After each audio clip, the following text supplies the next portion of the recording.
Welcome back to the Deep Dive, the mission control for knowledge acquisition. We don't just read the articles and the technical reports. We really try to extract the core insights, synthesize the data, and deliver the essential knowledge you need to be genuinely informed quickly and, well, thoroughly.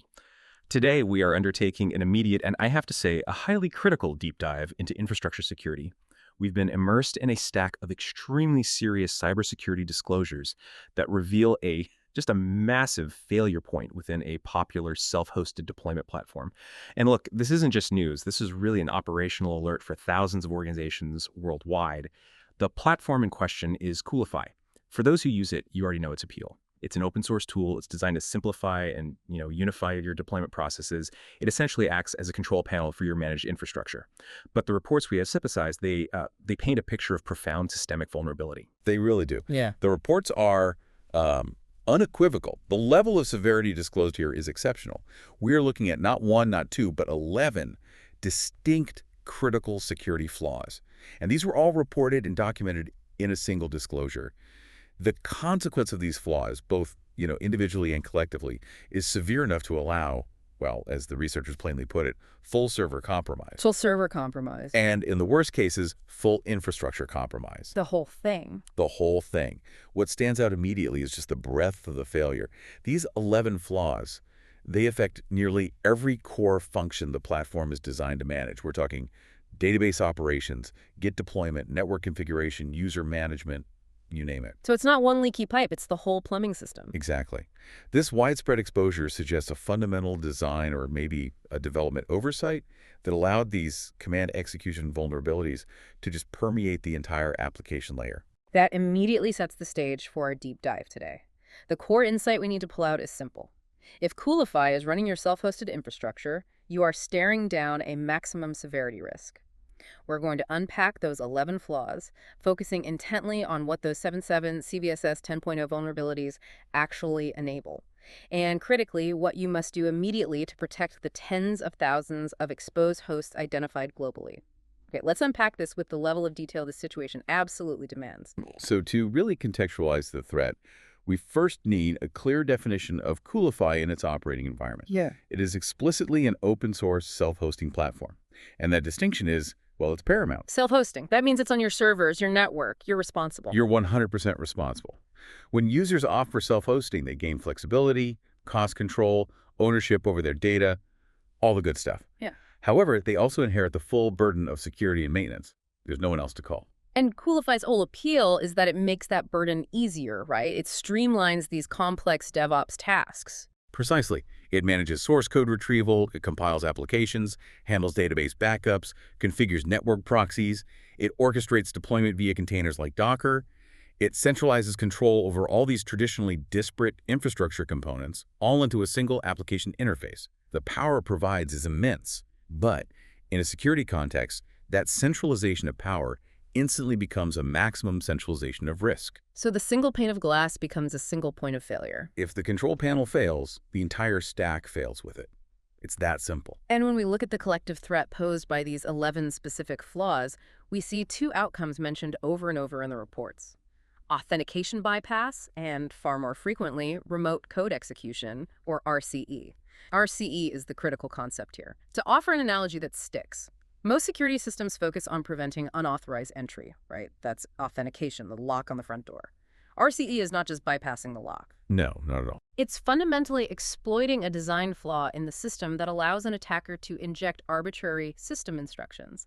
It's like walking up to a remote-controlled vault, inputting a malicious sequence, and suddenly the vault's control system is executing your commands. That's a great analogy. Whether that's opening the door, rewriting the access logs, or, initiating a self-destruct sequence, it grants total operational control over the underlying system, moving way beyond the application itself. That analogy perfectly captures the gravity, especially when we follow the attacker's typical progression described in the analysis. The source material details how successful RCE exploitation leads directly to container escape and then full server compromise. Okay, let's break that down. Container escape. Containerization is supposed to be a security feature. It is. It's often pitched as a primary security boundary. Your applications run in these isolated environments, Docker containers, which should prevent a flaw in one app from affecting the host operating system that runs everything. But here's the catch. In an orchestration environment like Coolify, the Coolify application itself runs with high privileges. It has to, right, to manage everything. It has to. It needs those privileges to manage and provision the containers. So if an attacker achieves RCE within the Coolify application, they can often leverage that privileged application context to achieve a container escape. This means breaking out of the application's environment and gaining control over the host OS. And once they're on the host OS, Once they have root-level RCE on the host OS, they have achieved full server compromise. But it gets worse. Since Coolify manages multiple separate deployment targets, exploiting the central Coolify instance can grant the ability to hop between managed servers. leading to the ultimate goal. Full infrastructure compromise. Yeah. The whole kingdom. The theoretical danger is crystal clear, but what makes this so urgent is the sheer number of hosts currently running this software and exposed to this vulnerability set. Let's look at the data check pulled from the Attack Surface Management Platform census. And these numbers they're pretty sobering. As of the disclosure date, January 8, 2026, the global footprint of exposed Coolify hosts is substantial. It's clocking in at approximately 52,890 exposed hosts worldwide. For a specialized tool that manages complex infrastructure, that is a vast and, frankly, a worrisome number. It is. It's not just the volume that alarms security professionals, though. It's the concentration of targets. Attackers are highly efficient. They target the largest pools of vulnerability first. And we see a significant geographical skew in this deployment data. Germany leads the pack by a huge margin, with a report of 15,000 exposed hosts. 15,000 in Germany alone. The U.S. is next with 9,800, and France follows closely with 8,000. Rounding out the top 5 are Brazil with 4,200 and Finland with 3,400. What does that concentration tell you? It suggests a high density of organizations, maybe small to medium enterprises or consulting firms, that have really embraced Coolify for its automation benefits, especially in parts of Western Europe. What this means operationally is that if a threat actor decides to weaponize one of these 11 flaws, say one of the CVSS 10.0 flaws, they don't need to hunt for targets. They can use automated scanning scripts to target known IP ranges, specifically focusing on those top 5 countries, and potentially compromise thousands of high-value servers in a matter of hours. Wow. In hours. Certainly. That urgency is the key takeaway for this section. While the source indicated that there was no documented exploitation in the wild at the time of disclosure, that status is highly volatile. When a maximum severity flaw, especially one that grants RCE and root access, is publicly detailed like this, the security community knows that threat actors will immediately begin reverse engineering the patch to develop reliable exploits. This window of safety is, it's frighteningly short. It's shrinking every year. The time from disclosure to exploitation is just collapsing. Okay, so to move into the technical specifics, we have to tackle the dominant mechanism behind this failure: command injection. Of the 11 flaws, command injection is the primary vector across the entire list. And understanding how it happens explains why the severity is so high. So define command injection for us in this context. What's actually happening under the hood? At its core, command injection is the breakdown of the boundary between user input and the underlying operating system. It's a trust issue. When an application accepts input, a file name, a custom script, a configuration parameter, and then directly embeds that input into a shell command for execution, it must rigorously ensure the input contains no malicious code. It has to sanitize the input, right? Check for dangerous characters. Exactly. An attacker exploits this by injecting what are called shell metacharacters, things like semicolons, pipes, or double ampersands. The application's intent command might be totally benign, something like ls, else, l, user input. But if the attacker supplies, say, archive, RMLRF, as the input, Oh, that's bad. that's very bad. The shell processes the first command, ls all archive, sees the semicolon, and then stops and immediately executes the second command, which wipes the server. This failure to sanitize the input is the gateway to root. That leads to a crucial distinction you pointed out in the Coolify context. Many of these injection flaws are authenticated. An informed listener might initially think, well, if authentication is required, the risk is lower. But you argue the opposite. I do. Precisely. The requirement for authentication doesn't reduce the severity, it changes the threat model. This means the threat is internal, or maybe semi-internal. The attacker might be a low-privileged developer, a contractor, or even an external actor who gained initial access via a weak password. Once they're authenticated, they've bypassed all the outer defenses and they gain access to the application's functions. And because the application functions run with high privilege to manage the infrastructure, The authenticated user can leverage that access to achieve immediate maximum compromise.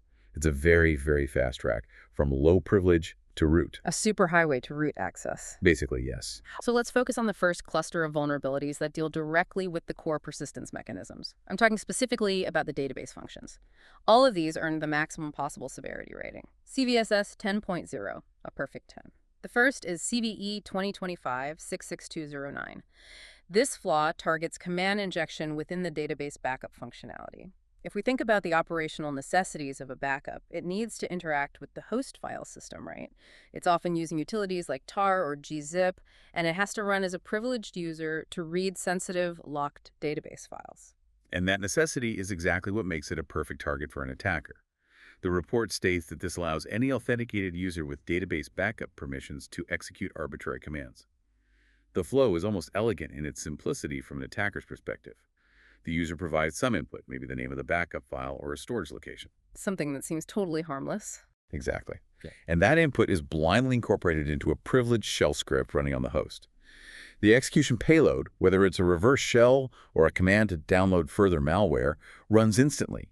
The result is what the report mandates as container escape and full server compromise. The irony is just, it's thick. A function intended to safeguard data becomes the main vector for its theft. Unbelievable. So moving to the opposite function, we have CVE 2025-66210, also a CVS NM.0. This one targets authenticated command injection in the database import functionality. Right. And if backup is dangerous, import is equally so, if not more, because it often involves interacting with external, untrusted data sources. An attacker importing a seemingly corrupted or, a specially crafted database dump file can execute arbitrary commands on managed servers. The critical distinction here is the outcome. This flaw leads directly to full infrastructure compromise. Not just the one server, but the whole fleet. The whole fleet. The application logic for the import function likely involves reaching out to and managing resources on multiple deployment targets. By injecting code during the import process on the central Coolify instance, the attacker effectively leverages Coolify's authority to compromise all the servers it manages, one to many. And the third major flaw in this database trifecta is perhaps the most system level of them all. CVE 2025-66211, another CVSS 10.0. This is command injection in the PostgreSQL init script management. I mean, initializing or managing a database, particularly one as critical as PostgreSQL, requires the absolute highest levels of system privilege. You're dealing with setting up system services, configuring sockets, establishing file ownership. This is deep OS stuff. It is, and the flaw allows authenticated users with database permissions to execute arbitrary commands as root on the server. There's no nuance here. This is the definition of rapid maximum privilege escalation for database user to root in one step. So if we synthesize these three database-related flaws, what's the pattern? What's the takeaway? The pattern reveals what we might call the DevOps security paradox. The entire point of Coolify is to simplify and automate these complex, high-privilege tasks. To automate tasks like database initialization and configuration, developers often rely on simple shell scripts or wrappers that execute core system utilities. If the application doesn't rigorously validate every single character of input passed to these wrappers, the convenience feature, the automation, becomes the ultimate kill chain. It turns routine administrative tasks into easily exploitable avenues for root access, which is precisely why these three specific flaws were all scored at the maximum 10.0 severity. We've established that the administrative functions related to data persistence are, well, catastrophically vulnerable. But the issue permeates the core infrastructure configuration as well. Let's analyze how the application's ability to manage networking and storage also became a vector for root access. Yeah, this next group of 10.0 flaws demonstrates that the command injection vulnerability wasn't isolated to just a few specific wrappers. It was an architectural issue. It affected any configuration interface that requires privileged access to function. Which is most of them in a tool like this. Most of the powerful ones, yes. First, consider CVE 2025-66211, another CVSS 10.0. This is an authenticated command injection found in the dynamic proxy configuration functionality. In any modern application setup, the proxy sits in front of your applications, right? It's handling routing, SSL termination, load balancing. It's a highly trusted component. And to do its job, it often requires elevated privileges to write its configuration files and restart the networking services. Exactly. So an attacker who has management permissions, even if they aren't the primary administrator, can craft input for the proxy configuration that when the Coolify application executes the command to update the proxy, instead executes the attacker's shellcode. They're leveraging Coolify's administrative authority over the system. This allows them to execute commands as root on managed servers. So they're essentially hijacking the entire network stack setup. They are. And they could, theoretically, use this vulnerability not just to compromise the server, but to perform man-in-the-middle attacks, redirect traffic, or steal sensitive data before the network configuration is even fully applied. The possibilities are extensive. And similar in scope, though targeting storage, is CVE 2025-66213, also a CVSS 10.0. This one exploits the file storage directory mount functionality. Right. And again, think about what's happening. When you mount a storage directory, you are fundamentally altering the operating system's file system and its security boundaries. This requires deep root-level access. The authenticated command injection here affects users with application or service management permissions and allows execution of commands as root on managed servers. The pattern is painfully clear. Any feature that touches the host server's foundational configuration, networking, storage, or initialization was a direct injection point. So now let's pivot to the very core function of Coolify's code deployment. I have to imagine the most dangerous environment to find a command injection vulnerability is often where user code meets system shell commands. Oh, absolutely. And that brings us to CVE 2025-59157, yet another CVSS 10.0. This is an operating system command injection using the Git repository field during deployment.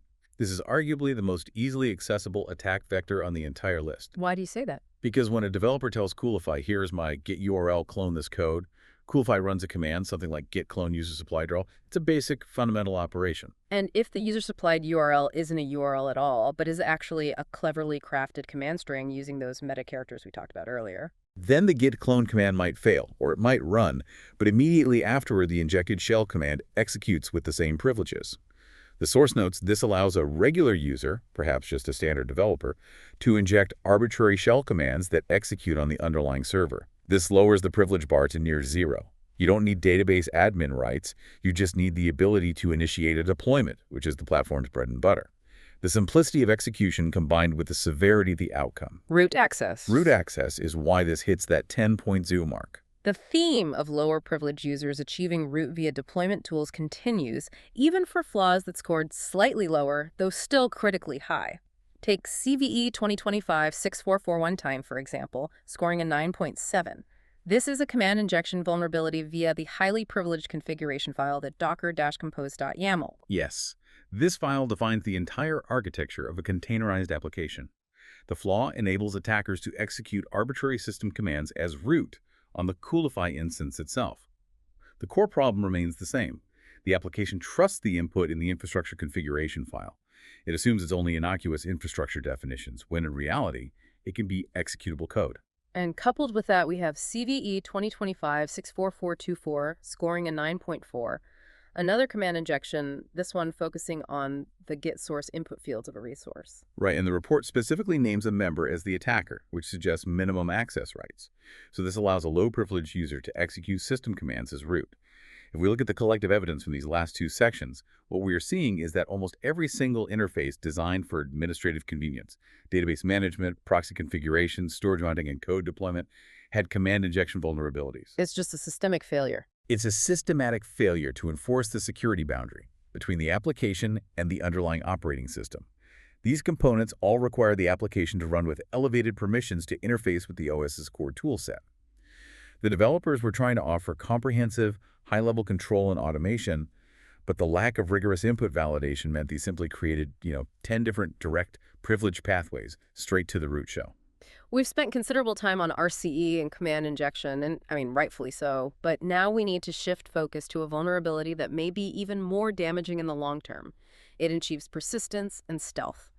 I'm talking about a massive information disclosure that also scores a CVSS 10.0. This is CVE 2025-64420, the information disclosure vulnerability. And it's different. Unlike all the injection flaws, which require the attacker to actively send a payload, this vulnerability is passive. It simply allows a low-privileged user to read a highly predicted system artifact. The source specifies that this flaw allows low-privileged users to view the private key of the root user on the Coolify instance. Okay, let's just pause and dedicate some serious time to this. Gaming RCE is bad. That's a temporary session of chaos. Gaining the root private key. That is an existential problem. It's not a temporary exploit. It's persistent, secret ownership of the machine. That is the crucial distinction. When an attacker achieves RCE, it's often a messy affair. It leaves application logs, process dumps, evidence of the malicious payload execution. But once they have the root private key, they bypass the entire application layer. They don't need the web interface, Coolify's login forms, or any of the other injection vectors. They can simply use the Secure Shell Protocol, SSH, from anywhere on the internet, present that key, and authenticate as the root user, cleanly, quietly. What defense mechanisms does having that key immediately bypass? Almost everything you rely on for modern server security. It bypasses any application-level logging because the attacker is talking directly to the Linux kernel via SSH. It bypasses any attempts at multi-factor authentication if the key is the sole mechanism for root SSH access, which it often is. Most critically, it allows for stealth and persistence. The attacker can gain full system ownership, deploy hidden backdoors, and remain undetected for potentially months because their activity is entirely outside the context of the Coolify application. It is the definition of a pre-built high-privilege backdoor. That's why it receives that perfect 10.0 score. So an administrator's single greatest priority, if they were running an affected version, must be the immediate rotation and revocation of that root key. It's not a suggestion. It's an absolute necessity. Assume the key is public. Wow. Okay, moving back to command injection for a moment, there's an interesting technical nuance in CVE 2025-59156, which scored a 9.4. This is an OS command injection that allows a low-privileged user to inject arbitrary Docker-composed directives. Yes, and this is a subtle but really important technical distinction. Instead of injecting a standard Linux shell command like arm-rf, the attacker is exploiting the infrastructure as code principles. They inject malicious instructions directly into the YAML configuration file that defines the container setup. For example, a Docker compose directive allows you to specify volume mounts. So you can tell a container which parts of the host file system it can see. Exactly. An attacker could inject a directive that says, mount the host server's root file system, the entire directory, into my container, and give me write access to it. Since Coolify has to run the Docker compose process with high privileges to manage the containers, that malicious directive is executed by a privileged user. This allows the attacker to execute root-level commands on the underlying host, not through command meta-characters, but by exploiting the configuration logic itself. It weaponizes the application's trust in its own config files. Finally, we have to cover the one flaw that targets the highest privileged users directly through the web interface. CVE 2025-59158, scoring a 9.4. This is a stored cross-site scripting, or XSS, vulnerability. A classic attack. Our audience is generally familiar with XSS, but let's focus on the context and impact of this specific flaw. Improper encoding during project creation allows a low-privileged user to conduct a stored XSS attack. Yes, and it's executed with high precision against the administrative user. The low-privileged user injects malicious JavaScript into an input field like a project name or a resource description. That data is then stored in the database without being properly sanitized. The genius of the attack is its deferred nature. The script doesn't execute immediately for the attacker. They were time bomb. It's a time bomb. It waits. It waits until a high-privileged administrator, who has all the keys and permissions, performs a specific routine action. The source specifies that the script executes when the administrator attempts to delete the project or its associated resource. So when the admin goes to clean things up, That's when the trap springs. When the admin loads that page to initiate deletion, their browser sees the malicious JavaScript, assumes it's trusted content from the Coolify server, and executes it. This script runs in the administrator's highly privileged browser context, allowing the attacker to steal the admin session cookies, capture credentials, or most dangerously, perform silent administrative actions. Things like creating a new, highly privileged user account for themselves, all without the admin ever knowing their session was hijacked. Yeah. It's a deferred administrative account takeover mechanism. it weaponizes system cleanup. It turns a simple everyday task like deleting an old resource into a pathway for total administrative compromise. That's just insidious. Okay, we've established a severe risk.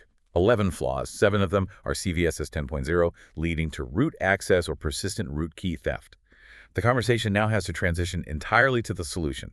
If you are running Coolify, what is the immediate, non-negotiable next step? We have to move past the severity scores and discuss the specific versions that must be patched. The sources provide incredibly detailed, granular version numbers, And given the reliance on beta versions in this open source environment, we have to pay close attention to these specifics. We need to frame this not as a static list, but as a map of risk windows. It is. It's a complex matrix, and the listener needs to understand that the fixes were implemented in a staggered fashion based on the timeline of discovery and patching. It wasn't one big fix. So let's break it down. Let's start with Group 1. This covers those initial catastrophic database flaws. CVE 2025-66209 and 66210 and 66211.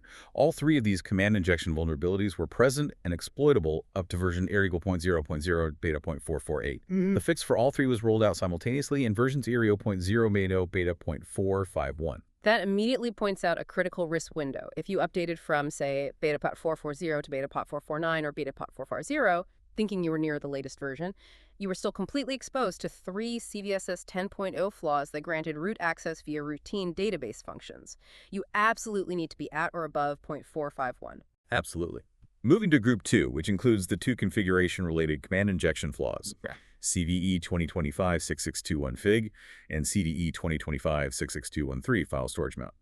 These were affected up to version F0.0.0 beta.450. Fortunately, they were also fixed in versions 4.0.0-beta.451. Okay, so that suggests a major security audit and patch implementation centered around that 0.451 release, addressing 5 of the most critical vulnerabilities. It does, but now we see the complexity of dealing with iterating open source development. Group 3, focusing on the Docker Compose YAML flaw, CVE 2025-6441 and CVSS 9.7, actually affects versions prior to 4.0.0 beta.436, and the fix was deployed in versions 4.0.0 beta.445. So that flaw was fixed earlier than the others. Exactly. It highlights the asynchronous nature of vulnerability disclosure and patching. An administrator might have patched against Group 3 successfully, but if they paused their updates before hitting 0.451, they remained exposed to all the database and configuration flaws. This complexity is the hidden cost of relying on rapidly iterating beta software for production use. You can't just patch sometimes. You must patch immediately and completely. And finally, Group 4. This includes the older cluster of flaws involving the Docker Compose directives, the 10-point ERIT injection, and the stored XSS attack. That's CVE 2025-59156, -59157, and -59158. Right. These affect versions up to a much older iteration, 4. or near road default 0-beta.beta.42127. So if you are running anything that hasn't been touched in a few months, and you're below that 420 range, you are vulnerable to essentially the entire attack surface we've discussed. The cumulative risk from running even slightly outdated beta software is it's absolutely unacceptable given this disclosure. The clear operational takeaway for anyone listening is that you must not rely on simple blanket updates. You need to verify that your current version exceeds the fix ranges for all 4 groups. Honestly, the safest course of action is simply to update to the absolute latest version available and continue to monitor for future updates, as this discovery process is often ongoing. And this brings us to the crucial, most concerning point of attention for the listener, the ambiguity that surrounds 2 of the most critical vulnerabilities. This demands a critical operational analysis. CVE 2025-64420, the information disclosure flaw, the CVSS 10.0 that gives away the root user's private key, and CVE 2025-64424, the CVSS 9.4 command injection via Git source fields, were both affected in versions 4.0.0 beta.434. Right. But the source material notes the deeply troubling and, frankly, operationally terrifying phrase, fix status unclear. And that is the million-dollar question that administrators cannot ignore. If a public disclosure report states the fix status is unclear for a CVSS 10.0 flaw that yields the root private key, what does that actually mean operationally? It does not mean probably fixed. So what does it mean? In the context of open source security disclosure, unclear fix status is a massive red flag. It often implies one of several things. Either the fix was implemented but not yet fully verified by the reporting security researchers, or the fix was only partial, or maybe the disclosure process just moved faster than the confidence assessment. For the system administrator, it means this flaw is still an active high-severity threat, regardless of the reported fix version of other components. You cannot rely on a subsequent patch to have implicitly fixed this problem. So if an administrator was running a version in that affected range, say beta.430, and then they updated to the latest, but they see unclear fix status for the root key vulnerability, what is the required operational response? They can't just sit and wait for clarity. No, waiting is not an option. The necessary response is extreme action, guided by paranoia. First, they must immediately rotate, revoke, and replace the root private key on the Coolify instance. and on all managed servers. That key is considered compromised and must never be used again, period. And second, Second, they must audit the Coolify instance for any unauthorized persistence mechanisms. New accounts, rogue processes, suspicious cron jobs, because the attacker may have already leveraged that key. Given the severity, the most conservative approach may even require a complete teardown and redeployment of the Coolify instance from a confirmed clean version, ensuring that no compromised configuration files or logs remain. This ambiguity is the ultimate operational hazard of relying on rapidly iterating non-GA beta software for your core infrastructure. Hashtag tag outro. In conclusion, the Coolify incident provides a stark, unavoidable lesson in what we call the DevOps security paradox.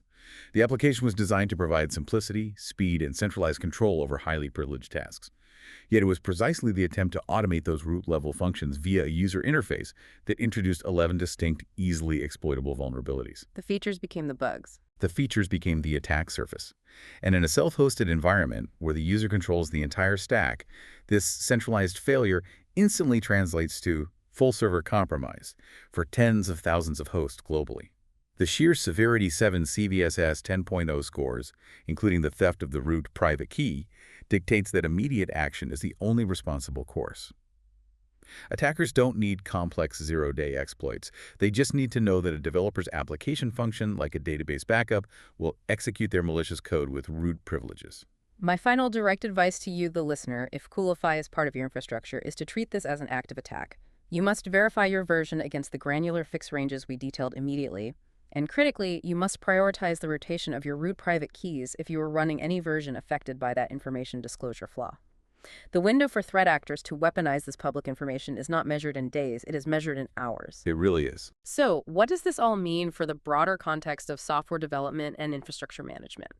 It means that the speed of feature delivery and the convenience of automation can never, ever outweigh the necessity of rigorous, granular input validation, especially when the application is running as root. This incident is a textbook example of collapsing security timelines. And this leaves us with a final provocative thought for you to consider. Given that the most severe security flaws in Coolify were only discovered and fixed across several staggered beta releases, and two of the most critical vulnerabilities still carry an unclear fixed status in the public report, what level of security assurance can an administrator truly rely on when deploying critical, mission-driven infrastructure using rapidly iterating open-source beta software? Is the perceived speed advantage worth the quantifiable risk of root-level compromise and potential infrastructure collapse? That's the question you have to ask yourself. A vital question for anyone managing modern infrastructure. Thank you for joining us for this deep dive into an absolutely critical security disclosure. Stay vigilant, and we'll see you next time.